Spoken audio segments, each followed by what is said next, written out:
자, 하정대 국장, 이거 어떻게 된 겁니까? 5월 6일 큰 행사를 앞두고 평양을 딱 차단했습니다. 장례식까지 막는다는 건데 결국 뭔가 좀 혼란이 생길 가능성, 그걸 차단하겠다는 건가요? 혼란이 생길 가능성도 뭐 차단하겠다는 뜻도 있을 텐데요. 네. 우리가 한번 생각을 해보면 어느 마을에서 만약에 뭐 결혼이 있거나 아니면은 네. 또는 뭐 장례식이 있으면 그 사람들이 거기 동참하게 되잖아요. 그렇죠. 거기에 분위기에 맞추게. 그런데 이제 당대회 같은 경우는 북한에서 엄청나게 큰 거거든요. 네. 그리고 이번에 36년 만에 처음으로 하는 거 아닙니까? 네. 그래서 이런 경우에는 북한에서 아주 경건한 그런 분위기를 조성을 한다고 그럽니다. 그래서 여행 같은 경우에 도간 여행 같은 경우는 이제 여행 증명서를 아주 발급을 거의 중단하다시피 하고 네. 그리고 결혼식 이런 걸 하면은 뭐 술도 마시고 그다음에 노래도 불러야 되지 않습니까? 이거 자체를 아예 막는다고 그럽니다. 그래서 그런 분위기를 좀 경건한 분위기를 만들려고 하는 거고 이런 것들은 김정일이가 사망했을 때도 네. 거의 비슷한 분위기를 만들었다고 그럽니다. 자, 김정은의 강성대국이란 말이 신조어로 나올 정도라는 것이 현재 얘기인데요. 무조건 강성대국도 그렇고 조선도 그렇고 앞에 꼭 김정은을 수식어로 붙이기 때문에 아버지와 할아버지로부터 세습받았지만 지금은 김정은이 모든 것이라는 메시지를 내는 것 같네요. 그 얘기를 직접 한번 음성으로 들어보겠습니다. 김정은 조선의 막강한 국력이 우주에 타 만방의 광의로운 빛을 뿌리고 있습니다. 예, 이런 신조어 앞에 김정은을 붙이는 거 그런 거는 좀 어떻게 해석을 해야 되는 겁니까? 그래 보기에는 이제 네. 기본적으로 그 동안에는 네. 김정은이가 집권한 지 지금 이제 4년 좀 넘었잖아요. 네. 그 동안은 어떻게 보면은 자기 자신의 집권 기반을 공고히 하는데 거의 모든 시간을 다 쓴 거거든요. 이제는 자신감이 붙은 거죠. 네. 김일성하고 김정일 이런 할아버지하고 아버지의 반열에 자기가 네. 이제 겨우 30대 초반임에도 불구하고 자기가 이제 거기에 오를 수 있는 그런 반열에 올랐다고 보고 이런 구호들을 내세우는 것 같아요. 그래서 김정은 조선 그리고 김정은 강성대국. 네. 그 과거에 거의 자기한테 붙이지 않았던 거죠. 거의 네. 나라 앞에다가 자기 이름을 붙인다는. 그리고 만고절세 애국자. 대부분 네. 그전에는 할아버지나 아버지한테 붙였던 것들을 드디어 자기한테도 붙이기 시작했다. 이렇게 볼 수 있을 것 같습니다. 네. 지금 북한 헌법 서문에 보면은 네. 북한을 김일성 조선이라고 하고 있고요. 네. 노동당 규약 또 서문에 보면은 조선노동당은 위대한 수령 김일성의 당이다 그랬는데 네. 이걸 이제 김정은 조선 김정은의 당으로 바꾸려고 그랬는데 여지껏은 김일성 김정일 신의 대리자로 행사에다가 네. 이제 자신이 신으로 등극하는 건데 네. 루이 14세가 짐이 곧 국가다 이런 말을 해가지고 네. 프랑스 혁명이 발발하는 계기를 만들지 않았습니까? 네. 이제 이런 조짐이 일어나는 거 보니까 네. 실제로 민간으로부터 민의를 받아서 추대가 되어 있는데 김일성도 그렇게까지는 안 했거든요. 네. 정말 아까도 제가 얘기했지만 왕조의 그 말기적 현상이 나타나는 것 같아서 네. 붕괴의 시기가 좀 더 당겨지지 않을까 네. 예, 그런 전망을 해봅니다. 자, 네. 북한이 현재 관홍상제를 현재 금지한 것은 네, 그렇죠. 상을 당하게 되면 지방 사람이 평양으로 들어오는 것을 막을 수가 없습니다. 네. 그래서 결혼식도 마찬가지고 그래서 지방 사람은 들어오지 못하게 이제 통제하는 게 가장 큰 것이고 네. 그다음에 이제 얘기가 다 나왔습니다. 일단 뭐 우상화 수준을 김일성, 김정일 수준을 이제 올리려고 그러는데 네. 우리가 이제 주목해 봐야 될 것은 단순히 김정은 조선, 김정은 뭐 강성대국에 그칠 게 아니고 네. 과거에 김일성이가 솔방울로 수리탄을 만들고 네. 갈립을 타고 압록강을 건넜다 그러고 네. 김정일이는 천지 확장술도 하고 네. 천지 계백술도 했다 그러는데 네. 김정일이가 뭘 할지 우리가 좀 주목해서 볼 필요가 있겠습니다. 이제 과장해서 우상화하는 것, 그야말로 이제 약간 이 상상력을 자극하면서 좀 웃게 만드는 그런 그 과장까지 좀 있어 왔거든요. 그런데 북한 사람은 그게 되게 진지합니다. 그런데 그럼 그거 하나 더 여쭤볼게요.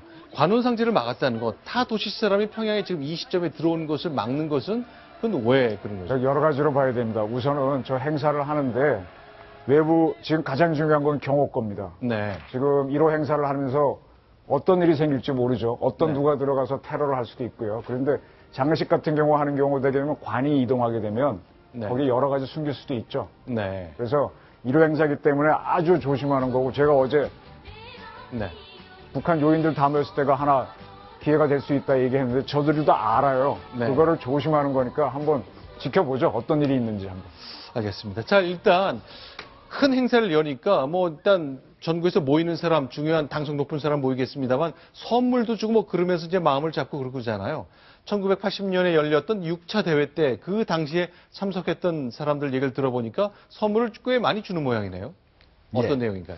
선물을 거기에 이제 그때 됐을 때 네. 무려 사탕 과자만 2kg. 엄청나 2kg 엄청 많이 주는 거예요. 네. 황구렁이 술 그리고 대평술 이런 술을 5병이나 줬다고 합니다. 네. 그리고 뭐 통조림 아주 평소에 먹을 수 없는 통조림, 담배, 그다음 바나나 귤 이런 거 진짜 먹기 힘들죠. 그렇겠죠. 북한에서 그렇겠죠. 아주 희귀한 이런 그러니까 얼마나 당대회를 북한에서 명절보다도 더 중요한 행사로 여기고 있다고 하는 네. 것을 볼 수가 있는데요. 네. 저런 선물을 담은 그게 얼마나 큰지 네. 높이가 40cm고 길이가 가로가 50cm 이 정도 네. 될 정도로 네. 아주 큰 선물 그 속에다 넣어줬다고 합니다. 박스에다. 자, 그러면 이제 이것 이외에 뭐 일단 이건 1980년도에 받았던 선물인데요. 쭉 다 본 뒤에 추가되는 것들이 있다고 하는데 그게 어떤 건지 하나씩 좀 봤으면 좋겠습니다. 이렇게 술병, 과자, 사탕, 통조림 했는데 이건 뭡니까?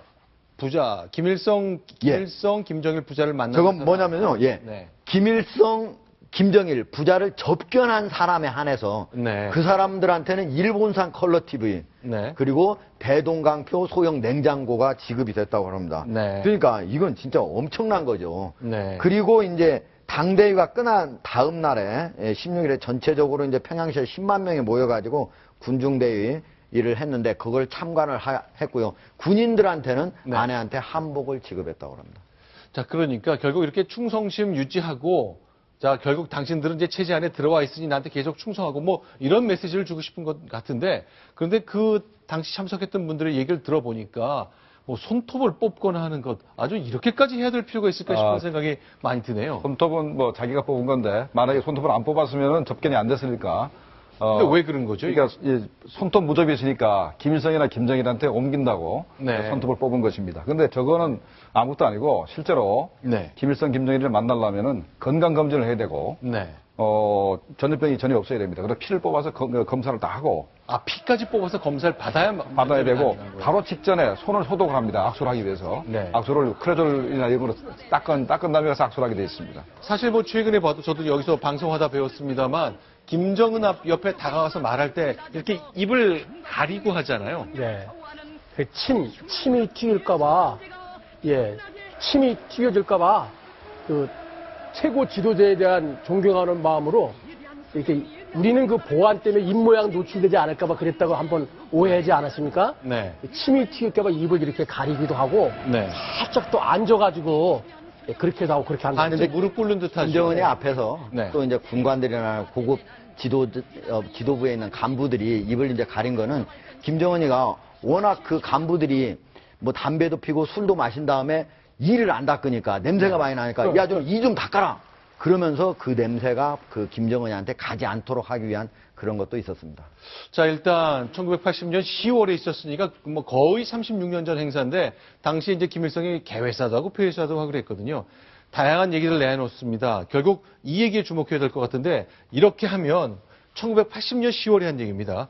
우리 인민들의 물질 문화 생활은 매우 높은 수준에 이르게 될 것이다라고 전망을 했고 약속을 했는데 잘 아시는 것처럼 네, 전혀하게 지키질 못했죠. 네, 전혀 이루어지지 못했습니다. 네. 1980년도에 내놨던 10가지 분야, 그러니까 뭐 식량, 생산량, 네. 철강 생산량, 무연탄 생산량, 전기 생산량, 네. 뭐 이런 것들을 이제 내세웠습니다. 앞으로 네. 북한이 몇 년도까지 한 7년 정도 후까지 완성하겠다고 내세운 건데 전혀 완성이 안 됐고 지금 그때보다도 훨씬 더 낙후한 상태입니다. 이팝에 고깃국 먹도록 하겠다. 이것이 이제 김일성의 꿈이었지만 이루지 못했고 아들도 못 이뤘고 손자도 이루지 못하고 있습니다. 손자도 2012년도 4월 달에 김일성 그 100회 생일 때 네. 자기가 처음으로 대중 앞에 나서서 네. 사회주의적 부경화를 노리게 해주겠다. 네. 이 밥에 고국 먹게 해주겠다는 것을 또 했는데 네. 아직도 지켜지지 않고 있습니다.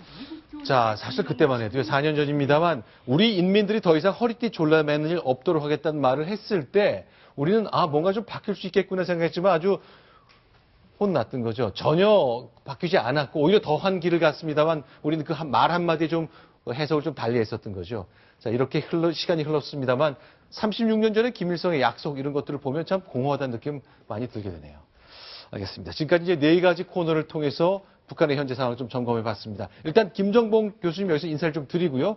관련된 얘기 나머지 패널과 더 좀 얘기를 나눠보겠습니다. 말씀 잘 들었습니다.